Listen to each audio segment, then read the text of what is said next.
Do you know what this is? There's a disc. This is a disc. And you know what's on this disc? There's an image of my brain. I've had my brain photographed.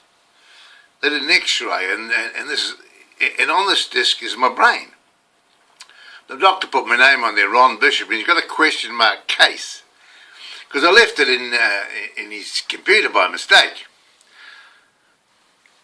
Yeah, have you got a disc of your brain? Is your doctor taking a photograph of your brain? Yeah, g'day. How you doing? Have you got a photo of your brain? Have you ever had your brain X-rayed? I asked to get my brain X-rayed because, you see, I've got a shrink, and the shrink told me one day that I had an illness called bipolar disorder. And anyway, I've had it, supposed to have had it for the last 30 odd years, 30, 40 years, I don't know how long I've had it, but they had me on pills. I've been on pills since I was about 40 years of age, I suppose. You'd be 30 odd years. And they found out, when they got the photograph of my brain, they had a look, the shrink got me in and said, listen, this brain of yours is in a hell of a mess, it's all shrunk up. You've got early stages of Alzheimer's disease. He said, you better go down and see your solicitor and get your house in order and make sure you've got someone looking after your welfare, you see, because you're going to lose your marbles. You'll lose your memory and everything, and you'll be finished up a vegetable in the home, you know. So you got to get everything in order. And I got a bit of a fright there when he said that. But anyway, I decided that he wasn't right. I'm not going to be told that I've got Alzheimer's disease.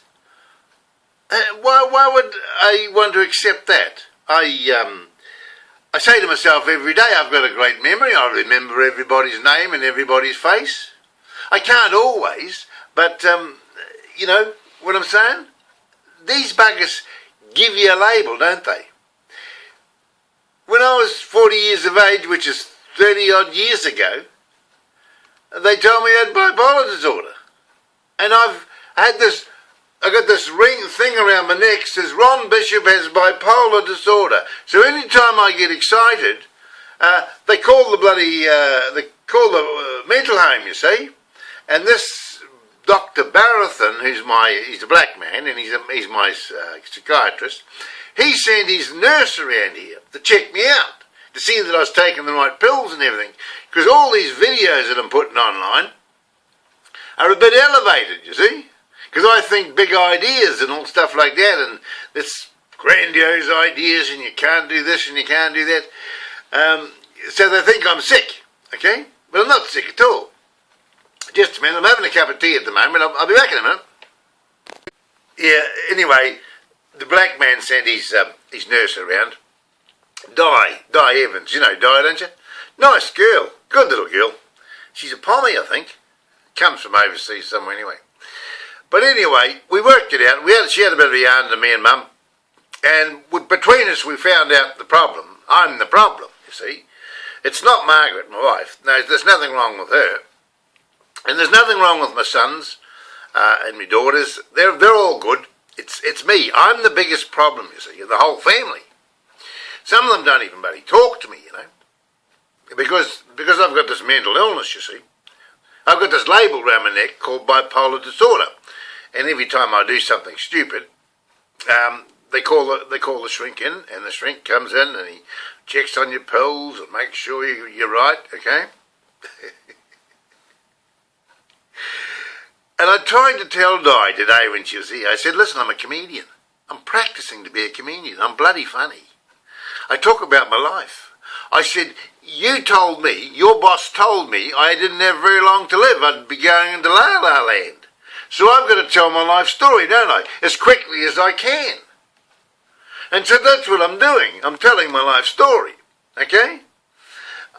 I said, and another thing I want to talk to you about, I said, I'm going to live to be 100, so you're going to have to put up with me for another 30 years being like this. And I know I'm a bit cranky, I know I get excited, I know I get grumpy, but so does everybody else, don't they, eh? And I tried to tell her. I said, there's a lot of people in this world don't like me, but I tell you what, there's far more that do like me. They think I'm great. I've got them coming onto my channel every day. Ron, I love your videos.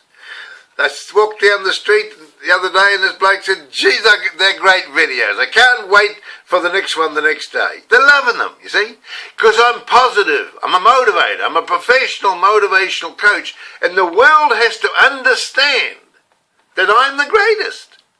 There's nobody greater than me. I'm the funniest and greatest motivational coach in the world. There you are. Beat that.